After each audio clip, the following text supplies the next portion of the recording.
आज रात इस्लामाबाद पर लोगों की नजर है। ट्रंप ने कहा है ईरान से बड़ी डील हो सकती है। डील नहीं होने पर ट्रंप ने ईरान पर बहुत बड़े हमले की धमकी दी है। ट्रंप ने कहा है सीज फायर के दौरान उन्होंने मिडिल ईस्ट में बहुत गोला बारूद जमा कर लिया है। ट्रंप ने समंदर में एक और जहाज को जब्त करा लिया है। ट्रंप ने कहा कि अब सीज फायर नहीं बढ़ाएंगे। ईरान ने एक बार फिर अमेरिका पर सीज फायर तोड़ने का आरोप लगाया है। खाड़ी में तनातनी बहुत बढ़ गई है। युद्ध फिर भड़कने की आशंका बढ़ गई है। ट्रंप का टाइम तेजी से निकल रहा है। मुस्तफा के पास ज्यादा टाइम नहीं है। व्हाइट हाउस में बैठकर ट्रंप घड़ी देख रहे हैं। इस्लामाबाद में मुनीर घड़ी सेट कर रहा है।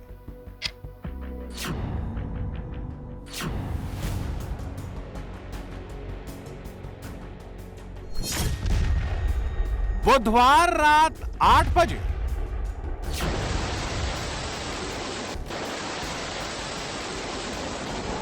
ट्रंप की आखिरी डेडलाइन का यही टाइम है। भारत में उस वक्त गुरुवार की सुबह के 5:30 बजे होंगे।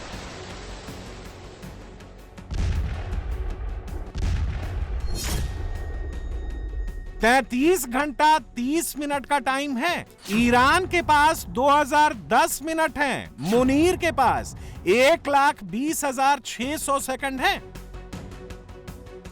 अगर इतने टाइम में ईरान ने डील नहीं साइन की तो ट्रंप बम ही बम मारेंगे।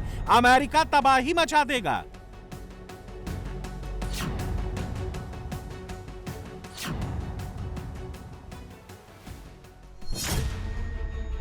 ट्रंप अब तक 5 बार डेडलाइन बढ़ा चुके हैं।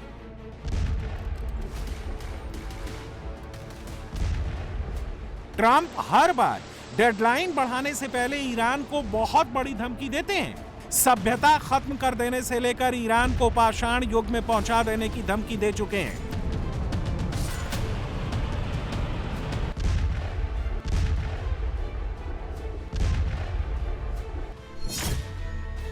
क्या डील फेल होने पर ट्रंप एटम बम चला देंगे? क्या ट्रंप न्यूक्लियर बटन के पास बैठे हैं? ईरान पर कयामत आने वाली है।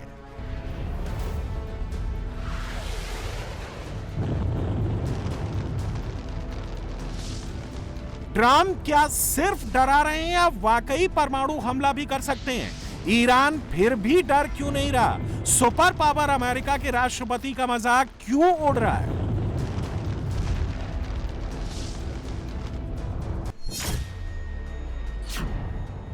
ईरान कह रहा है डील के लिए मुस्तफा नहीं, ट्रंप बेताब हैं।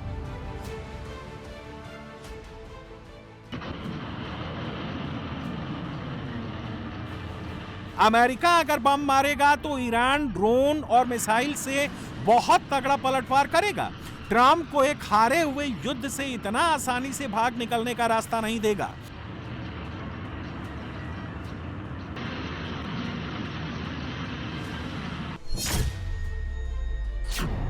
अमेरिका के मिलिट्री पावर के सामने ईरान सरेंडर नहीं करेगा। आखिरी सांस तक लड़ेगा। ईरान की डायलॉग बाजी से ट्रंप की आत्मा बहुत बेचैन है। यह बेचैनी किसी महातबाही का सबब बन सकती है।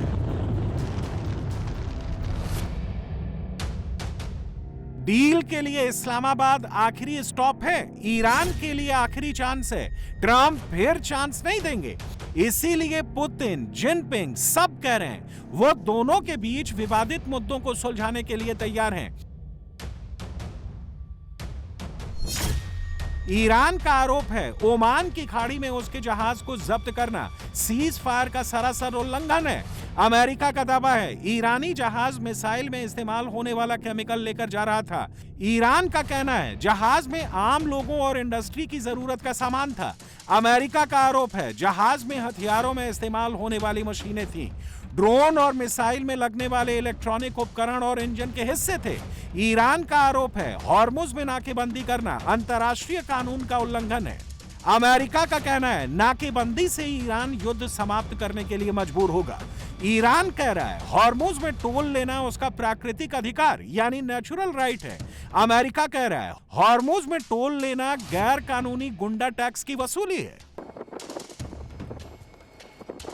टूस्का जहाज में क्या वाकई वही सामान था जो अमेरिका दावे कर रहा है या सच्चाई कुछ और है?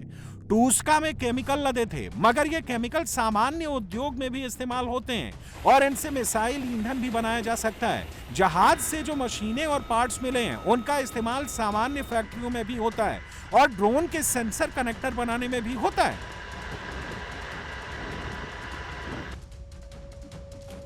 ईरान का दावा है कि वो उसी दिन अपना जहाज छुड़ा लेता अगर उसमें उनके कर्मचारियों की फैमिली नहीं होती। उसके ड्रोन और मिसाइल लोडेड थे, अमेरिकी जंगी बेड़े को उड़ाने वाले थे, मगर क्रू मेंबर और उनकी फैमिली को बचाने के लिए ईरान ने हथियार नहीं चलाए।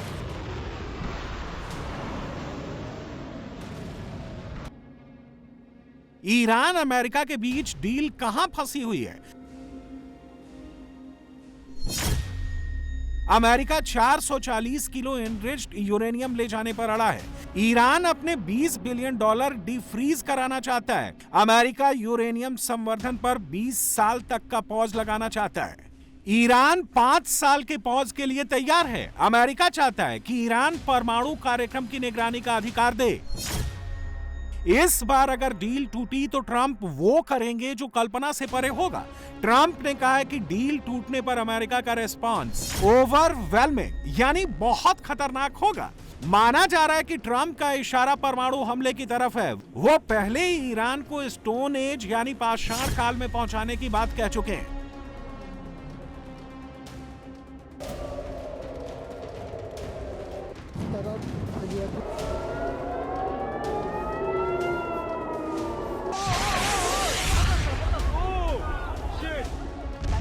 एक और रिपोर्ट में दावा किया गया है कि ईरान एनरिच्ड यूरेनियम देने के लिए तैयार हो गया था, मगर डील फाइनल होने से पहले ट्रंप के ट्वीट कर देने से बात बिगड़ गई।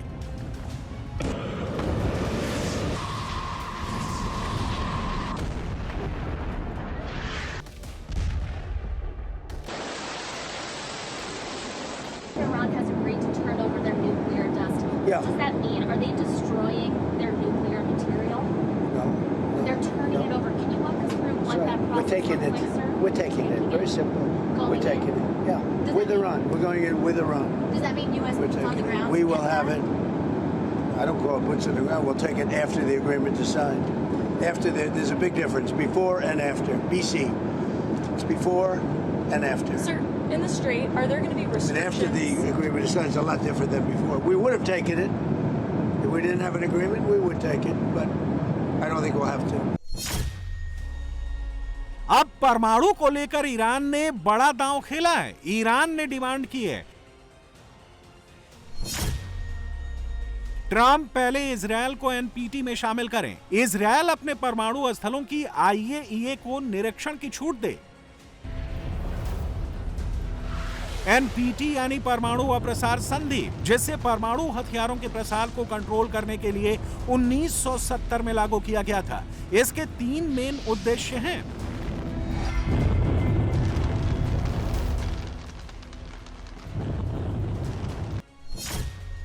पहला, परमाणु हथियारों का विस्तार रोकना। दूसरा, परमाणु हथियारों को धीरे धीरे खत्म करना। तीसरा, परमाणु ऊर्जा का शांतिपूर्ण कामों में इस्तेमाल।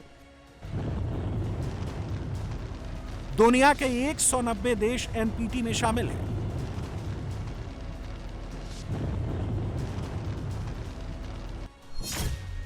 भारत, पाकिस्तान और इजरायल ने इस पर साइन नहीं किए हैं।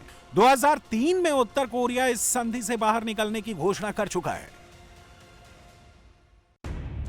ट्रंप के लिए बिना परमाणु हथियारों के ईरान को हराना क्यों असंभव दिख रहा है?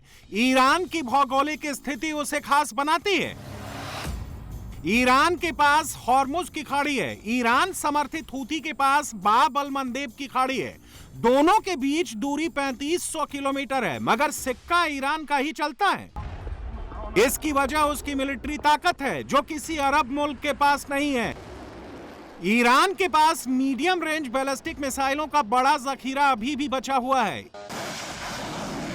ईरान के पास लॉन्ग रेंज ड्रोन का बड़ा स्टॉक मौजूद है।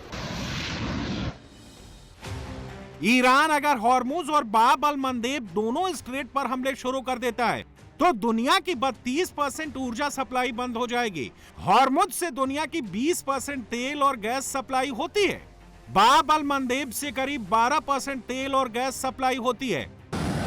ईरान अगर मिसाइलें मार मार कर हॉर्मुज और बाब अल मंदेब दोनों को ठप कर देता है तो सबसे बड़ा नुकसान अरब मुल्कों का होगा। समंदर के रास्ते होने वाला कारोबार बंद हो जाएगा। दुनिया में महंगाई आसमान छूने लगेगी। डीजल, पेट्रोल और गैस की किल्लत से उथल पुथल मच जाएगी। ईरान ने सऊदी अरब की यानबू पाइपलाइन को उड़ाने की धमकी दी है। 1200 किलोमीटर लंबी यानबू को ईस्ट वेस्ट पाइपलाइन भी कहा जाता है। सऊदी अरब की ये पाइपलाइन हॉर्मुज और फारस की खाड़ी को बाईपास करती है। ये सऊदी अरब के घबार जैसे बड़े तेल फील्ड को लाल सागर स्थित यानबू बंदरगाह से जोड़ती है। हॉर्मुज बंद रहने पर भी सऊदी यहां से तेल की सप्लाई जारी रख सकता है। यहां से 70 लाख बैरल कच्चा तेल डेली सप्लाई किया जा सकता है। मुज्तबा ने IRGC को आदेश दिया है, अगर अमेरिका हॉर्मुज नहीं खोलता और युद्ध दोबारा शुरू करता है तो ईरान UAE के फुजरा तेल क्षेत्र को उड़ाकर बदला लेगा। UAE का फुजरा ओमान की खाड़ी पर स्थित है। ये हॉर्मुज को बाईपास कर दुनिया के बाजारों में तेल पहुंचा सकता है। फुजरा से हबशान के बीच 400 किलोमीटर लंबी तेल पाइपलाइन है। यहां 15 लाख बैरल तेल डेली बिना हॉर्मुज और फारस की खाड़ी में जाए बगैर अंतर्राष्ट्रीय बाजार में पहुंचाया जा सकता है। फुजरा में 70 लाख बैरल कच्चे तेल को स्टोरेज करने की क्षमता है। ईरान अगर यानबू और फुजरा पर बड़े हमले करता है तो दुनिया के सामने बहुत बड़ा तेल संकट खड़ा हो सकता है।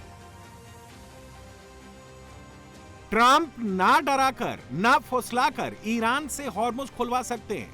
ईरान जब चाहे हॉर्मुज का रास्ता चोक कर सकता है। मार्च से 187 तेल टैंकर हॉर्मुज और पर्शियन गल्फ में फंसे हुए हैं, जिनमें 172 मिलियन बैरल तेल लदा है। बाब अल मंदेब फिलहाल खुला है। यहां हूती के हमलों और समुद्री डकैतों का खतरा बहुत ज्यादा है। पुतिन, जिनपिंग सबकी नजर अब इस्लामाबाद टॉक पर टिकी है। JD वैंस, कुशनर और विटकॉफ इस्लामाबाद आ रहे हैं। ईरान की सरकारी टीवी ने जो दावा किया है उससे बिचौलिए मुनीर और शहबाज की हालत खराब है। अब तक ईरान की ओर से कोई भी प्रतिनिधिमंडल इस्लामाबाद, पाकिस्तान नहीं गया है, चाहे वो मुख्य प्रतिनिधिमंडल हो या फिर सहायक प्रतिनिधिमंडल, प्राथमिक हो या फिर सेकेंडरी। ईरानी अधिकारियों ने रविवार शाम से ही सुसंगत रुख अपनाते हुए कहा है, हम धमकी और प्रतिबद्धताओं के उल्लंघन की छाया में बातचीत स्वीकार नहीं करते हैं। बातचीत में हमारी निरंतर उपस्थिति अमेरिकियों के व्यवहार और रुख में बदलाव पर निर्भर करती है।